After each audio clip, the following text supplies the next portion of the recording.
Alright, hello everyone and welcome to the channel. So in this video I want to discuss something that's been on my mind a little bit, and that's the state of the US Tech Tree's top tier tank, the M1A2. And as you can tell by the title of the video, I'm starting to wonder when Gaijin is going to introduce the M1A2 SEP. Now if you don't know what SEP is, it means System Enhancement Package, but I'll go into more details on that a little bit later in the video. So the US Tech Tree has been stuck with the baseline M1A2 since its introduction, which was way back in the Shark Attack update, which was in October in 2019. Now I know because some people only play one tech tree, and that's okay. If you only play one tech tree, that's fine. But I know because some only play one tech tree, what's coming in the comments. You know, the US doesn't need the M1A2 SEP, or other nations need X first. I say to that, whataboutism is no way to have a discussion about a topic. I play every single nation in the game, so this is not a US mains versus everyone else kind of thing, or even about what other nations should get before the M1A2 SEP. I'd like to keep this as a healthy debate, not some pedantic argument. My focus here is about what is end of line right now, and why Gaijin seems to be holding back on additional M1A2 variants. So the M1A2 entered service in 1992. In technological terms, that is ancient. The M1A2 baseline tank is 30 years old. Just for comparison, the T80 BBM entered service in 2018, the Type 10 in 2012, and the Leopard 2A6 in 2001. And to drive home the point, most people consider the C1 Ariete an old tank, but the M1A2 even predates that. The C1 Ariete came out in 1995, and in Game Universe time, both came out in about 2019, the Ariete a few months earlier in the Imperial Navy update in May.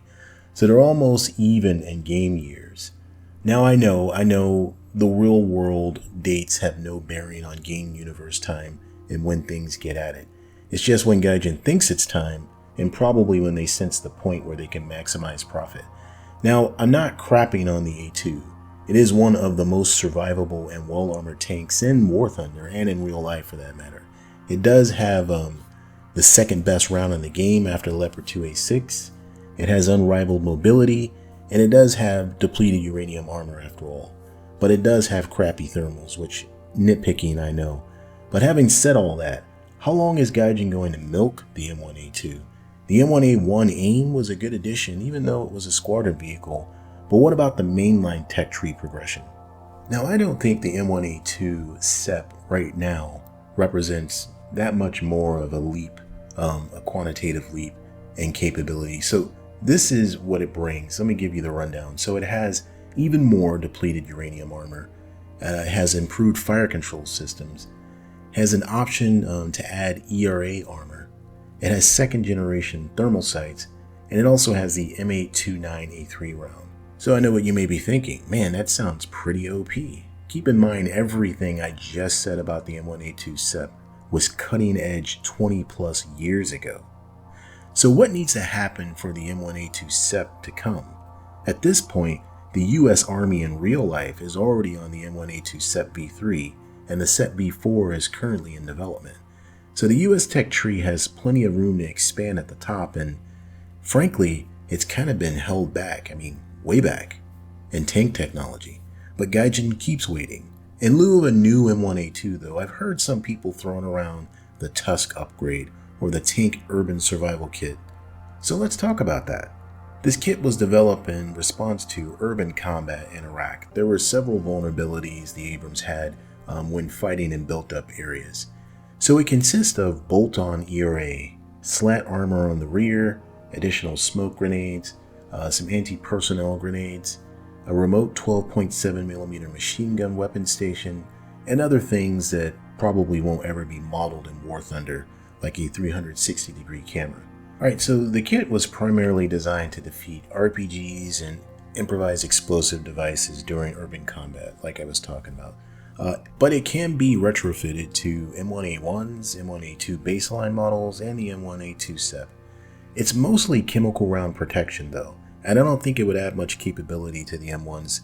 You know, in the same way that chemical protection on the Ariete PSO and the Challenger 2 TES didn't really add much.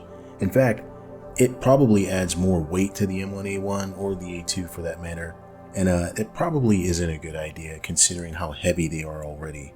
And really, no one is using heat rounds at those BRs, so the addition of the Tusk Kit would offer marginal capability at best. It does look cool, I admit that, but it really isn't going to do much as far as capability for the M1, at least the way the game is designed right now. Maybe Gaijin will introduce infantry, I don't know, with ATGMs or improvised explosive devices at some point down the road.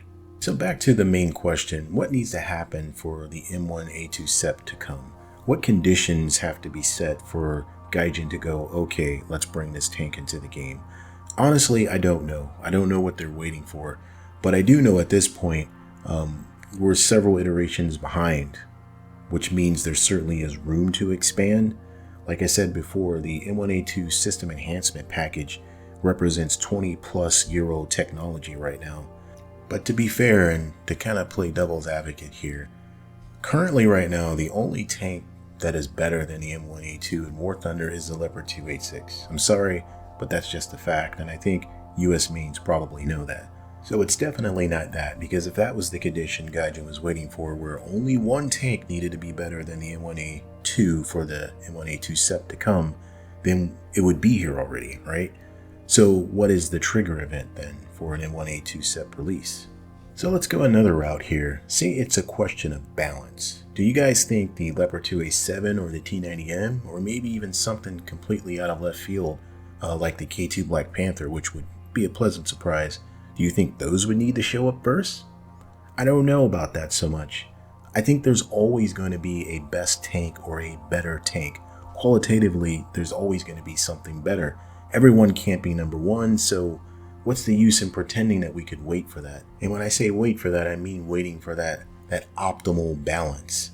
So in my opinion, I don't even think there can be absolute balance in the game. I mean, look at the KA-50, the KA-52, the Mi-28NM versus other helicopters. That imbalance has been going on for quite a while, but it continues. So whatever is holding Gaijin up, it seems, at least to me, that it'll be a while before we see the M1A2 SEP V1, 2, or 3, let alone the baseline M1A2 SEP. Now, I know this video is a lot of speculation, and that's all it really is. But what do you guys think? Should the M1A2 SEP be introduced now? Why or why not? Or do you kind of think that, for the most part, all of the end-of-line MBTs right now are evenly matched, more or less? Alright, and that's the video for today. As always, I appreciate you guys watching. If you like the video, hit that like button. If you're not subscribed yet, consider subscribing, and I'll see you in a future video. Thank you.